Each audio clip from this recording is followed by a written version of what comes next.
Di video sebelumnya gue ngebahas film Final Destination 1 sampai 5 dan di situ gue sempat bilang bahwasanya jika gue membuat film Final Destination, gue akan mengangkat sebuah cerita yang berasal dari sebuah keluarga. Dan lu tahu, film Final Destination Bloodlines yang baru aja gue tonton ini menceritakan tentang apa? Ya, betul, menceritakan tentang insiden salah satu sebuah keluarga. Kok gua agak merinding ya? Apakah jangan-jangan gua salah satu orang yang punya penglihatan masa depan tentang kematian? Oke kawan, selamat datang di channel Dulup, dan pada kesempatan kali ini gua bakalan nge-review film Final Destination Bloodlines. Cause that would be crazy. Good luck.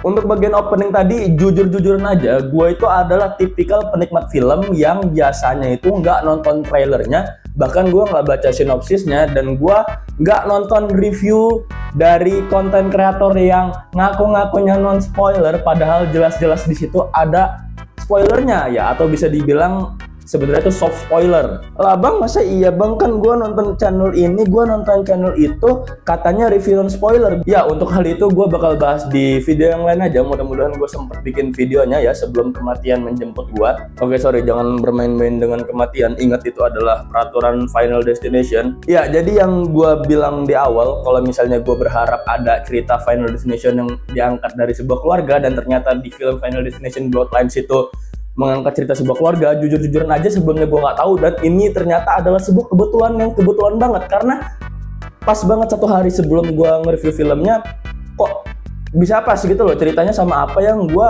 bayangkan. Tapi itu bukan jadi pembahasan utama kita pada kesempatan kali ini, dan ya langsung aja sesudah yeping, kali ini gue pengen ngebahas visual filmnya terlebih dahulu. Ya sudah sekitar 11 tahun semenjak film terakhirnya, dan nggak tahu kenapa gue tidak melihat adanya perkembangan signifikan dari visualnya. Tapi bukan visual yang dimaksud color gradingnya, bukan yang dimaksud tata kameranya ini segala macam. Dan langsung aja di sini gue pengen ngebahas dari segi CGI-nya. Kalau misalnya dari segi pencahayaan, dari segi komposisi visual, gue rasa itu tidak ada masalah, dan itu cakep-cakep aja gue lihat sebagai penonton yang awam bisa dibilang. Tapi nggak terlalu yang berkesan kayak wah apa gimana, tapi yang sangat bikin mengganggu di sini tuh adalah dari segi CGI-nya. Tapi gue pengen ngebahas sedikit kenapa sih kok bisa film terbaru ini, film yang dipegang oleh Warner Bros, bahkan kok bisa visualnya itu berantakan banget dari segi CGI-nya, dari segi visual effect-nya. Sebenarnya gini ya kawan, gue kasih tahu ke kalian, sebagus-bagusnya film yang kalian agung-agungkan, contohnya misal kayak film Avengers Endgame, Avengers Infinity War, atau film apapun itu, yo anggaplah Avatar lah, Avatar ya,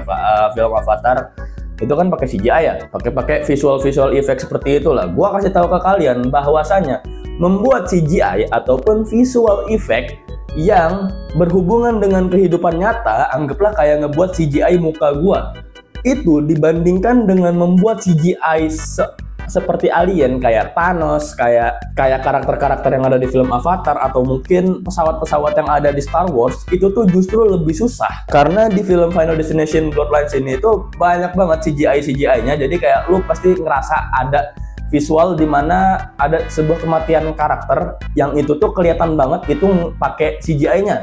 Tapi gue juga kurang tahu, kemungkinan di sini tuh ada gabungan antara practical effect, jadi kayak dibuat bonekanya dan digabungkan dengan CGI dengan visual effect. Ya gue sendiri nggak nonton gimana caranya film Final Destination Bloodlines ini dibuat, tapi justru itu mengganggu gue karena gue rasa kayak kurang dipoles aja CGI-nya, visual effect-nya. Atau mungkin karena film Final Destination Bloodlines ini tuh menggunakan tataan cahaya yang menurut gue lumayan terang.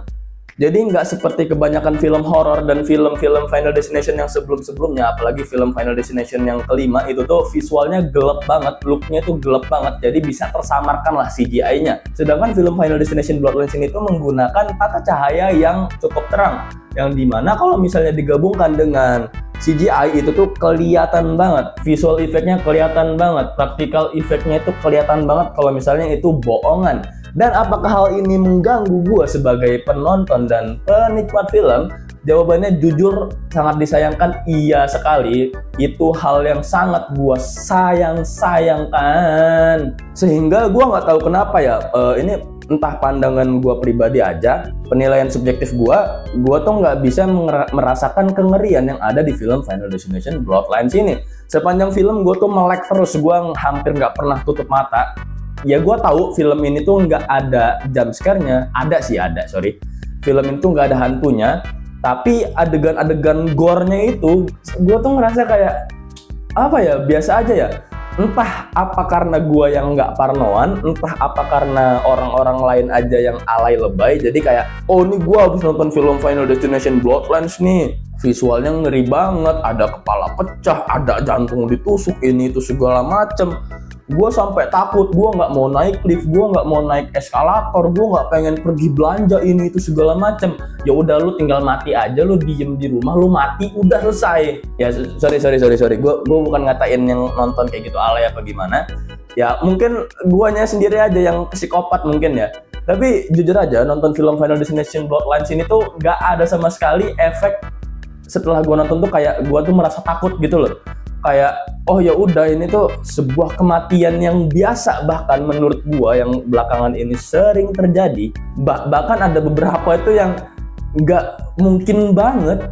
Ya entah gua yang psikopat atau gimana, tapi jujur itu adalah penilaian pribadi gua. Soalnya di saat gua nonton film Final Destination yang pertama, yang kedua, tapi itu gua nontonnya dulu di TV, dan itu pun malam banget, walaupun ada adegan cut-cutnya, tapi itu cukup ngebuat gue ngerasa takut loh, cukup buat gue ngerasa kayak parno, kayak gue sedikit berhati-hati dengan keadaan sekitar gue. Tapi untuk film yang saat ini, sudahlah.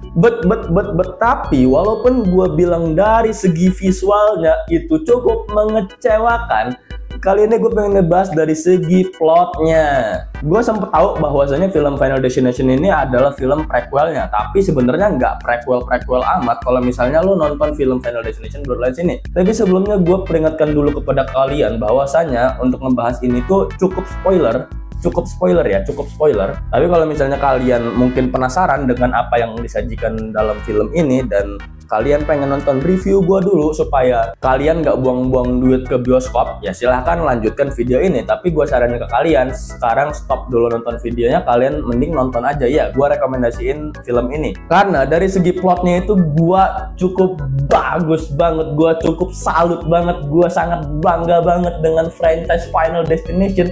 Karena kali ini filmnya nggak bikin ngantuk. Hore! Ya, film kali ini menurut gue film yang lumayan fresh di era-era sekarang, yang dimana franchise itu hanya sekedar di milking, hanya sekedar diulang-ulang aja ceritanya. Ya kayak The Conjuring Universe pun itu sebenarnya ceritanya cuma sekedar teror-teroran doang. Yang beda itu adalah gimana cara nerornya dan cara penyelesaiannya. Udah sesimpel itu doang. Dan untuk film Final Destination Bloodlines ini tuh sedikit berbeda formula penceritaannya dengan film-film sebelumnya, yang dimana kalau film-film sebelumnya itu kan dia punya vision ya, dia punya vision bahwasanya dirinya sendiri itu akan mati di masa depan. Nah makanya dia harus menyelamatkan teman-temannya. Kalau misalnya di film Final Destination yang Bloodlines ini itu tuh beda.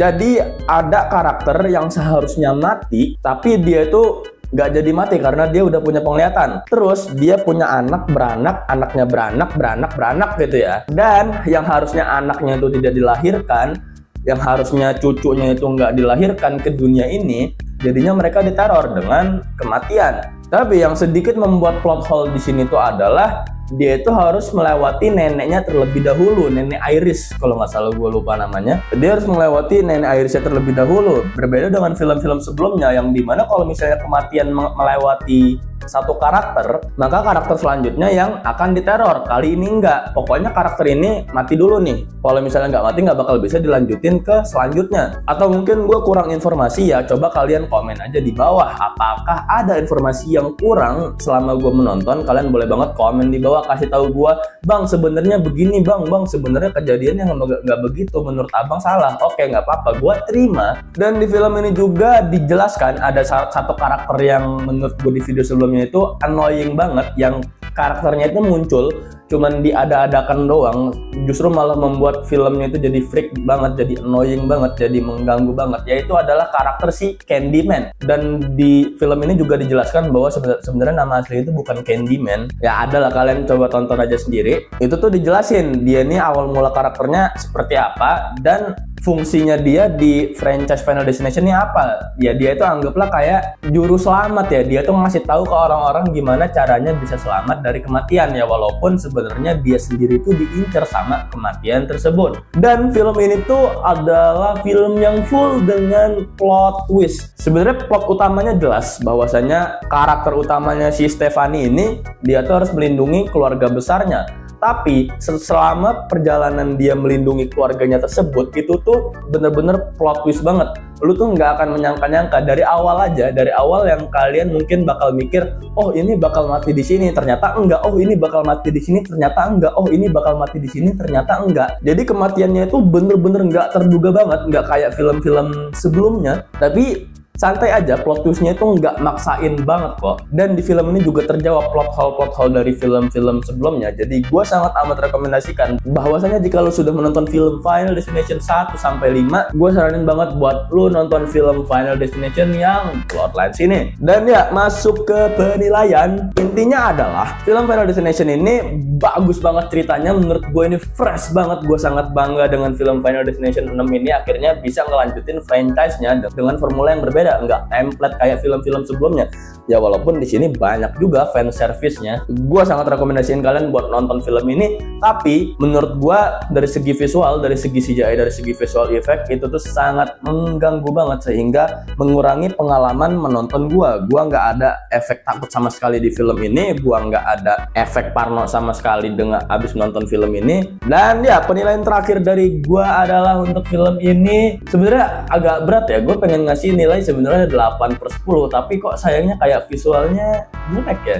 Yaudahlah, akhirnya gue simpulin aja kalau misalnya film ini tetap gue kasih nilai 8/10 walaupun secara visual emang agak kurang ya. Dan terima kasih yang sudah menonton. Semoga kita bisa bertemu lagi di film selanjutnya. Ya, semoga kita bisa bertemu lagi di video selanjutnya. Jangan lupa untuk tidak bermain-main dengan kematian.